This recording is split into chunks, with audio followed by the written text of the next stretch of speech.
when all goes according to plan, Stu and I get up a little bit before the children.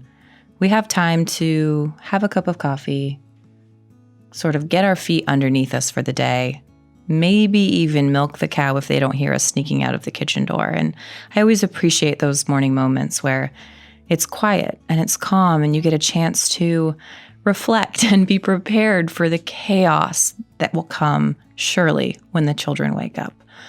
And, maybe that's an okay thing. Maybe the chaos is an okay thing. At least that's what I'm trying to tell myself, because truth be told, parenting is tough, isn't it? Having farm kids is tough. Farm kids that are with you all day, every day, because we homeschool. We are a full-time family, just like a mother hen, constantly following her chicks around, making sure they're safe, that they're doing what they need to be doing. And it's good, but it's certainly exhausting, isn't it? It doesn't take long until our little morning ritual is interrupted by the pitter-patter of little feet. Oh, it happens quickly. It does happen quick.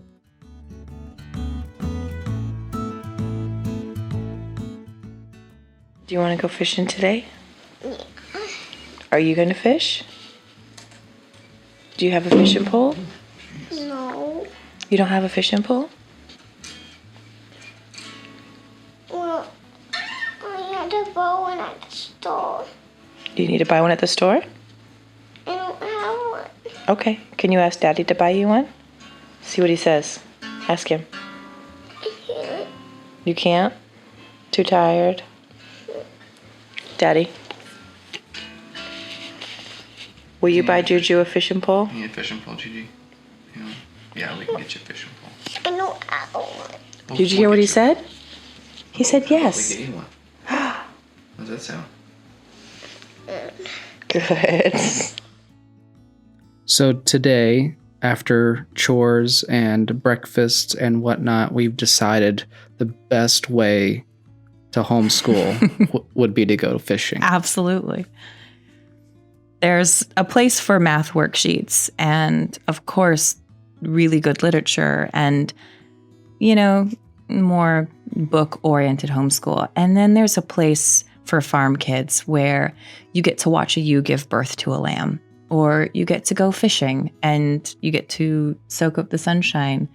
And that's one of my favorite ways about this philosophy of education that we've sort of adopted as a family. It's whole life oriented. It's not something that you learn just in a schoolroom. Yeah, that brings with it its own set of challenges. It's not necessarily easy, but it does fit well with. Yeah. Have you ever, taken 4 kids fishing? It's horrible. It's a lesson all in itself for everybody involved. Patience is a virtue. Patience is a virtue. Yeah. So, especially these younger years, it's important to begin to instill in them those character traits that you want it to see in them before they start hitting the books more formally. Oh, totally. I think that's a big mistake that we can make in educating our children, is thinking that if I just make it through this math book or this English lesson, then we will have achieved something. But if that's done at the cost of your child's character and they crumble in the process, it does kind of make you think, what kind of person is this shaping them to be? Yeah.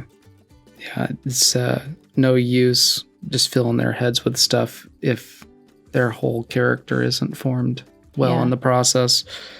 This is interesting to me, too, coming from you, because you're a teacher. That's what you did before we had children. That's what you did for work. That's what you were trained to do. And now the way that you're teaching your own children is taking them fishing. Partly. Yeah, I mean, everything's a teachable moment, isn't it? So you got to take advantage of all the moments. You're always teaching your kids, whether school's in or not.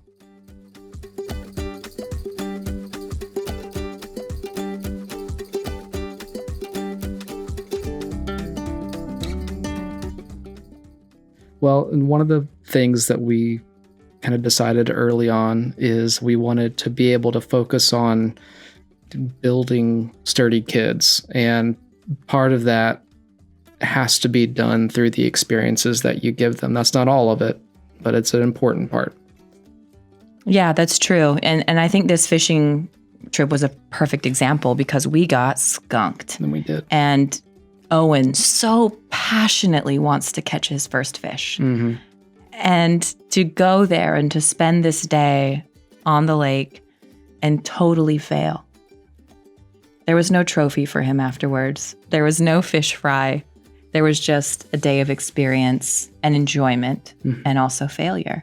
Yeah. And it's okay to feel those things. This is the time to allow them to experience a little bit of that failure, even though I don't necessarily call it that.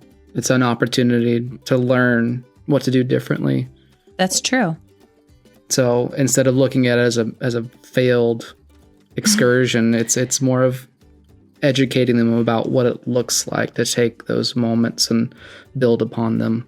It's true future. because then when he goes fishing in the future, he will have learned all of these lessons to apply the next time. But that being said, it was a failure in terms of catching fish.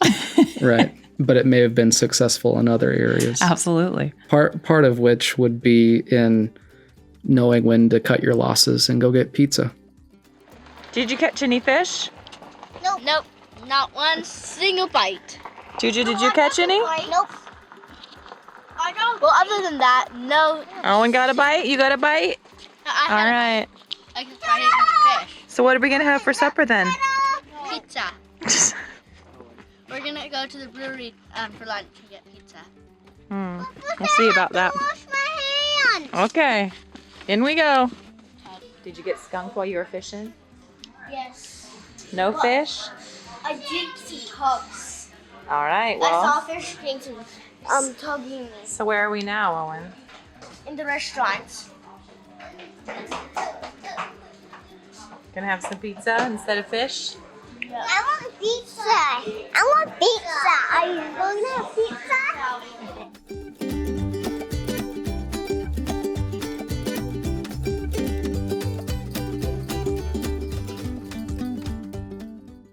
So where do you see farm school headed for the Elliott homestead? You know, I think at the end of it all, my hope is that we have children who can see themselves as part of a greater story, who can understand the world around them, and like you said, are sturdy enough to weather whatever that brings.